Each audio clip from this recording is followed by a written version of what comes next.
আমাদের একটা প্রচলিত ধারণা ছিল যে মেয়েদের হার্টের রোগ কম হয়। হার্টের রোগ বলতে হচ্ছে করোনারি আর্টারি ডিজিজ। কিন্তু এখন সেই মিথটা ভেঙে যাচ্ছে, সেই প্রচলিত ধারণাটা ভেঙে যাচ্ছে।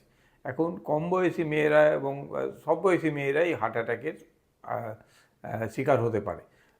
কম বয়সী বলতে less than 30 years, even 25 years অনেকেই আছে যারা হার্ট অ্যাটাক নিয়ে এবং হার্টের সিভিয়ার ডিজিজ নিয়ে আমাদের কাছে আসছে। এর পেছনে কারণ অনেকগুলো। তার প্রধান কারণ হচ্ছে যে জেনেটিক ব্যাকগ্রাউন্ড। যদি কারো ফ্যামিলিতে হার্টের প্রবলেম থাকে, বিশেষ করে মা, বাবা কিংবা ফার্স্ট ডিগ্রি রিলেটিভদের কারো হার্টের প্রবলেম থাকে, তাদের ক্ষেত্রে কিন্তু, মেয়েদের ক্ষেত্রেও কিন্তু ইমিউন নয় ফ্রম হার্ট ডিজিজ।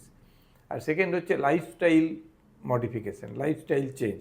রিসেন্ট টাইমসে আমরা দেখতে পাচ্ছি মেয়েদের মধ্যে খাওয়া দাওয়ার যেটা নিয়ম, সে নিয়মটা না মানার একটা টেন্ডেন্সি এসেছে।